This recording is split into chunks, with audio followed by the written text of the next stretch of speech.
How's it going, everyone? Welcome back to the Q&A summary. If you guys are enjoying this series, please make sure to leave a like. It makes a huge difference to how many people end up seeing this video. And of course, do all the other stuff, subscribe, comment, tell your mum. Anyway, let's get straight into the video. This week's Q&A kicked off with ModArchie talking about a potential change to how the Q&As are run. He said that they would like to try a more discussion-focused approach, rather than simply running through large numbers of yes or no questions. It didn't sound like they would be ruling out simpler questions, just that the larger discussions would take priority. And just out of curiosity, what do you guys think about this change? Personally, I'm a big fan of it. I think that the team having longer, more in-depth discussions is a better use for the live streams than just addressing yes or no's. Anyway, let's jump into the questions. EMC asked if 2 to 5 white berries could be harvested per animation, rather than 1. This would make farming comparable to camping the white berry spawns and might make it worthwhile. The team all seemed in favour of farming the berries being the superior method, and ModKieran added that he's in favour of farming yield scaling with level. A player asked if there is a single tile in game which is accessible but has not yet been stepped on, and the team said that they don't have that kind of data, but they speculated on a few places that might not have seen much traffic. Fizz asked if brewing could get new content now that Mod Ash has fixed the code, and ModKieran said that his dream update would be being able to add a pub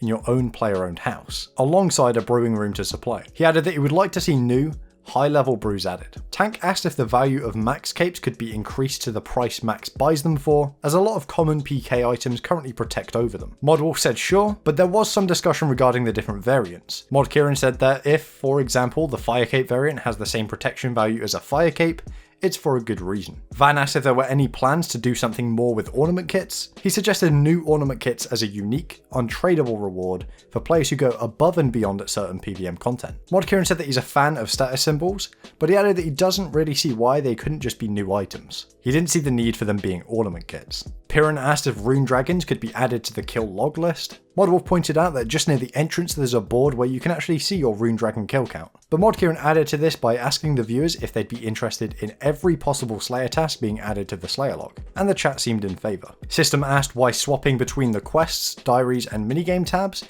interrupts skilling. Unfortunately, no one on the stream was familiar enough with that code to comment. Next asked if the Scythe of Vitur is going to act as a halberd, and ModKieran said no. Hay said the dragon bone necklace is atrocious, and made a few suggestions to improve it. Modwolf said that the place where they'd probably start if they were looking to make it more viable would be lowering the prayer requirement from 80, and then ModArchie let his inner Canadian run wild and said that he was not happy with how that question was asked. That's a good note, actually. If you're looking to ask a question for this stream, don't be rude. I wish I could take that question back. Shark asked if Warriors Guild Cyclops could be added as a Slayer task, and ModKieran said that he doesn't see the point because once you got Defender you don't really have a reason to go back there. So maybe you'd get a couple tasks, get your Defender, and then you just end up skipping them. A player asked if the need to run back to Collodion between Mage Arena 2 boss kills could be removed, and ModKieran said that he doesn't see why not. The chat pleb asked when the RD Knight nerf is coming, and Modwolf said that it hasn't yet been devved. ModKieran added that there is still some debate over the specifics of the design, which need to be ironed out before it is developed. Shark asked if rage rewards will be points based like the Chambers of Xeric. ModKieran explained that at the end of each raid, every individual player in the raiding party will get to open their own loot chest. They will all get their independent roles on the drop table. He added that there is a factor which determines the chance of getting uniques, and also the quantity of items you might get. However, this is based on how many times you die throughout a raid, and it may also end up being affected by the number of times your team dies as a whole. Silver asked for a level 90, untradeable, 15 slot essence pouch as a super rare drop from the Theatre of Blood. ModArchie said that given Raids 2 will be very PVM focused, he doesn't feel it's right to lock such a game-changing piece of skilling equipment behind it. Frick asked if the imbues from Nightmare Zone could be moved into a minigame reward shop,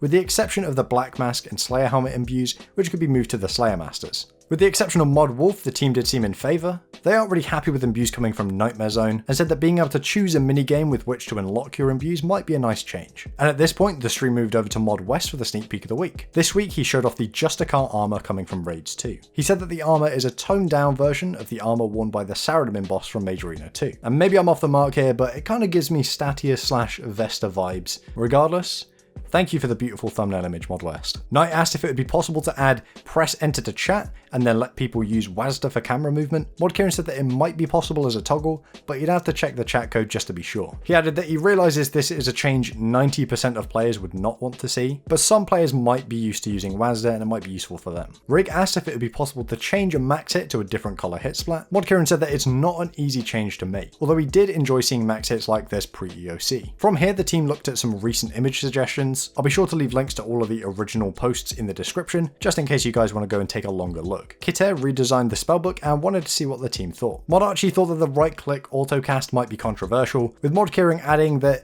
it's a nice feature, but it might be unclear why certain spells can be autocast and why others cannot, especially for new players. Which spells you can autocast would, of course, change depending on the staff you have equipped. ModKieran also mentioned that ModJed is currently taking a look at the spellbook to improve usability on mobile, and added that he's a fan of splitting the spells out into different categories. Volkerban suggested a Cave Horror boss, which would drop a mask to improve the melee stats of the Slayer helmet by 3. Modrock loved the idea of the boss, but he wasn't keen on buffing the Slayer helmet. The team agreed that some more fitting rewards would definitely be needed. Rupert suggested the Yetis of Armour, 3 team-oriented bosses which would require effective teamwork and coordination to kill. Players would need to switch gear or switch focus to use the correct combat style against each boss. While the team enjoyed the concept, again the sticking point was the rewards. The team felt that some more balanced rewards would be needed in order to support the content. ModKieran also pointed out the similarity to Dagonoth Kings, and said it would be nice to see them differ a bit more. And now it's time for some quick fire questions from the chat plebs. Could the team get data for the number of quest capes in game? Yes. Do we have a Raids 2 ETA? Modarchie said summer, and ModKieran said in the future.